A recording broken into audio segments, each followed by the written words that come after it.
सुथरा कराया गया, सब कुछ कराया और कराने के बाद आज महाराज राजा परीक्षित उस मुकुट को अपने मस्तक पर धारण करने का पर बनाए बोले वृंदावन बिहारी लाल की।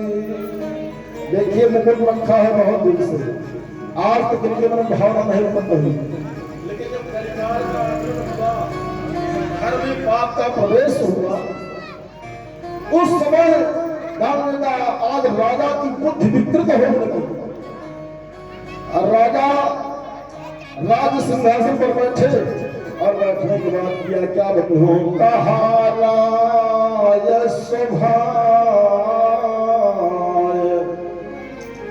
कहा मुकुर कर लीन्हा। अब पहले शरीर देखा,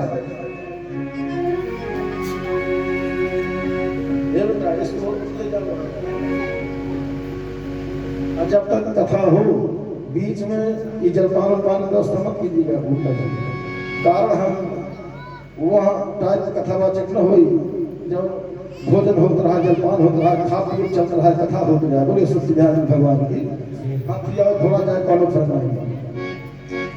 मैं बहुत सावधान हो कि कथा आप सुनोगे तो सुनाऊंगा, नहीं कथा विराम दे दूंगा, बीच में खड़े मुझे बर्दाश्त नहीं होता है। इतना आप समझिए, लिखा है राय स्वभाव मुकुर कर लीन्हा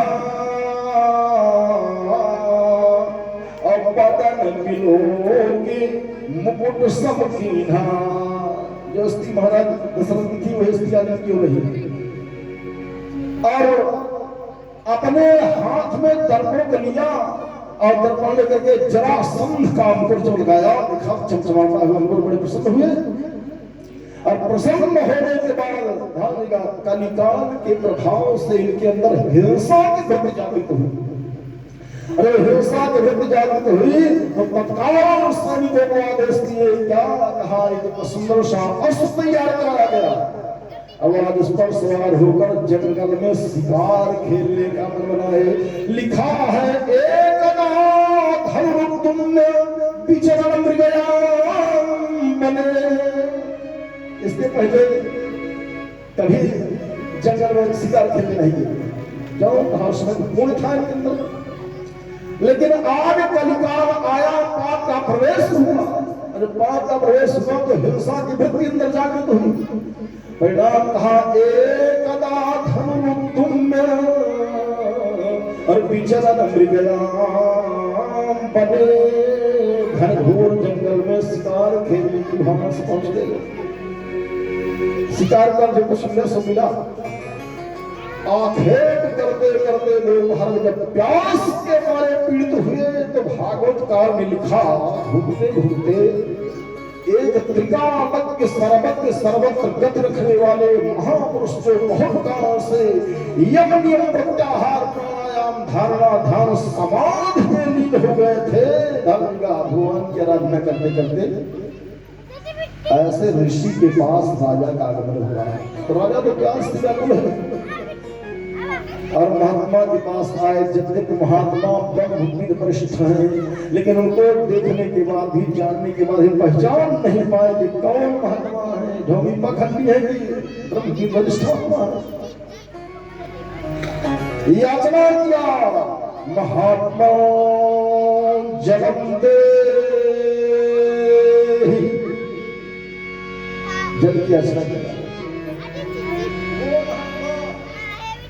जिसका संबंध ब्रह्म से भगवान से है उसको जल सबसे क्या मतलब, बाहर की आवाज उनको सुनाई नहीं पड़ रही। दूसरी बार कहा, महात्मा जलम दे, जो भगवान के ध्यान में मस्त है, मन मगन भया तो को बोले, कौन बोले? राजा ने सोचा मुझे पाखंडी लग रहा है, अरे मैं दुनिया का सम्राट हूँ और जल की याचना पहली बार कर रहा हूँ, मेरी बात सुन करके सिद्ध बन के बैठ गया। फिर तीसरी बार गंभीर वाणी में कहा, महात्मा जन्म दे, चिल्लाते रहो क्या मतलब है? फिर नहीं आवाज सुनाई पड़ी। अरे तीसरी बार आवाज नहीं सुनाई पड़ी तो राजा ने सोचा आगे ही सम्मान के योग्य नहीं रह गया है, ऐसा व्यक्ति अपमान के योग्य होगा। अरे भाई राजा भी परमात्मा का स्वरूप होगा है। और राजा की बात भी नहीं सुन करके पाखंड बना देखो कैसे बैठा है।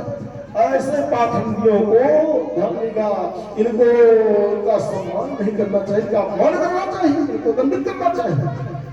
ये भावना न करके जंगल में कहीं मरे हुए सर्प को देखा और देखकर अपमान की भावना से महर्षि श्रमीक के गले में मरा हुआ सर्प, यही इनका वध करना है। मैंने पहले बताया ब्राह्मण को ऋषि को मारने की कोई आवश्यकता नहीं है। इनका अपमान करते तो यार तो मर जाएगी। बोले भगवान की अपमान कर दिया, अपमान करने को भाव से आए।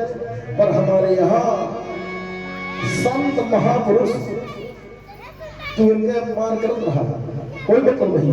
देखिए दो कैटेगरी के महात्मा होते हैं, एक Parshuram category, Durvasa category, Vishwamitra category, और दूसरी कैटेगरी है महर्षि पुलस्त कैटेगरी है और वशिष्ठ कैटेगरी है, आदि कैटेगरी है, सबों की भी कैटेगरी है। क्या मतलब है? ऐसे ऐसे महात्मा है। कौन कौन? कहा माना अपमाने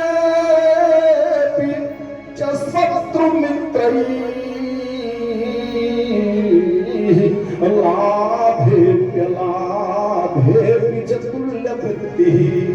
उनका आप अपमान कर दो, बहुत बड़ा सम्मान कर दो, कुछ नहीं, कोई मतलब नहीं। बहुत अपमान हो जाए तो कोई उनको तकलीफ नहीं होगी, और बहुत मान होगा तो फूल के कोप्पो न होगी।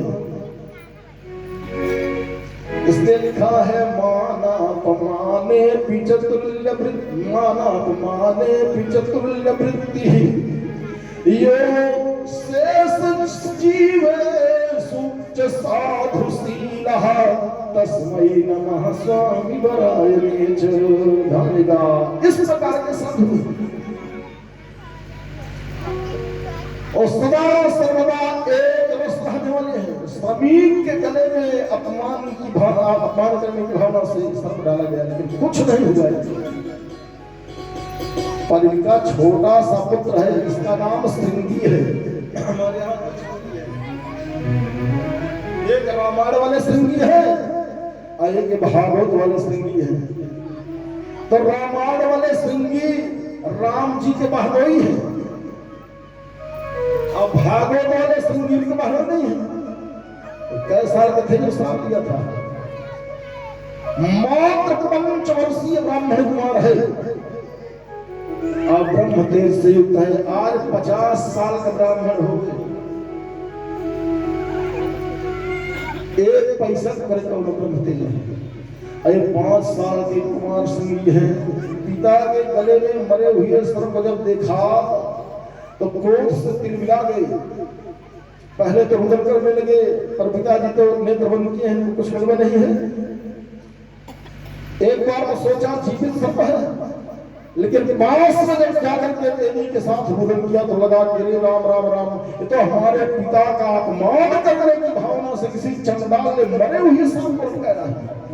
डालने छोटा सा कुमार संगी अपने पिता के गले में जो मरा हुआ सब देखा, उनका अपमान हुआ है, इसलिए प्रतिशोध की भावना से कौशिकी नदी के किनारे पहुंचा और वहां नदी किनारे पहुंच करके 3 आचमन किया। मामा जी ये ब्राह्मण कुमार है, ध्यान देगा। पहले कमर भर जब में प्रवेश किया, अब प्रवेश करने के बाद 3 आचमन लिया। ओम केशवाय नमः, ओम नारायणाय नमः, ओम माधवाय नमः। 3 आचमन किया और आचमन करके चिन्हों में जल लिया, आकाश की तरफ दृष्टि किया और दृष्टि करने के बाद कहता है आज देखना है संसार में राज्य बल में ताकत है या अस्त्र बल में ताकत है या शस्त्र बल में ताकत है या सैन्य बल में ताकत है या ब्रह्म बल में ताकत है या आकाश बनी हुई है श्री कुमार श्रृंगी। न राज्य बल में ताकत है, न अस्त्र बल में ताकत है, न शस्त्र बल में ताकत है, न सैन्य बल में ताकत है। अरे ब्रह्म तेजो बलम बलम, ब्रह्म तेज बलवानों का भी बलवान, पहलवान का भी पहलवान। जल्दी हाथ में, और हाथ में जल लेकर के श्राप देता है क्या? इतिलाघित मर्यादं तच्छसः सप्तमे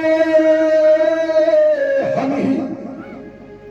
जिस चंडाल ने आज इस मर्यादा सीमा का उल्लंघन किया है, ऋषि कुमार श्रृंगी से नराधम को श्राप देता है क्या? कहा तम क्षयति यस्म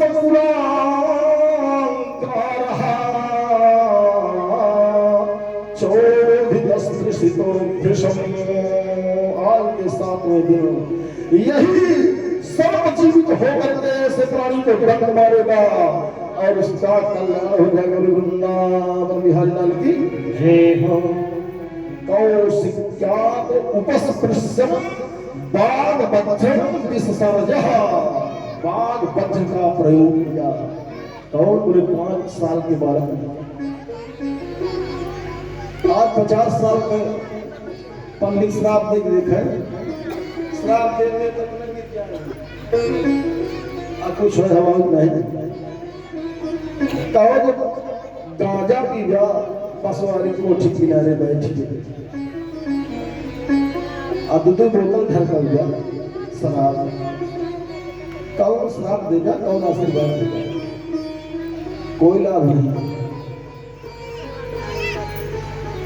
अगर ये छिपा लेना चाहते हो तो परमात्मा से प्रार्थना करो, ब्रह्म मुहूर्त देखने का पहले प्रयास करें। लेकिन हमसे कहा महाराज ब्रह्म माने क्या होता है? क्या मेरे सोच उठत है, कहे महाराज 8 बजे। हम कहे तो कहेगा जाने की जरूरत नहीं, जब तू मुहूर्त नहीं देखे रहा, पहले ब्रह्म जानने के पहले उसके मुहूर्त का दर्शन करो, तब जीवन में से जानने का प्रयास करना। ब्रह्म को जानने के लिए 4 बजे उठ जाए चाहिए आदमी। वही ब्रह्म मुहूर्त, तब क्षमता आती है, तब पावर आती है। आज श्रृंगी ने श्राप दे दिया और लौट करके यही श्रृंगी अपने पिता से आकर के जब श्राप की बात बताया तो नेत्र बंद करके फिर से श्रमिक ऋषि ने देखा कि किसने ऐसा कार्य किया है। उनको सारी बातों की जानकारी हृदय में हो गई, सारा चित्र उनके हृदय में आ गया जो बीच का हुआ है। अपने पुत्र से कहते हैं, हे पुत्र श्रृंगी, तुमने बड़ा अनर्थकारी कार्य कर दिया है। जिसे तुमने श्राप दिया है वो तो बड़ा धर्मात्मा राजा था। इसके संसार से चले जाने के बाद आने वाले भविष्य में मैं देख रहा हूँ प्राय जितने राजा होंगे सब लुटेरे होंगे, चंडाल होंगे, जिनके राज्य में जिनके शासनकाल में प्रजा सफाई जाएगी, संत महात्माओं का अपमान होगा।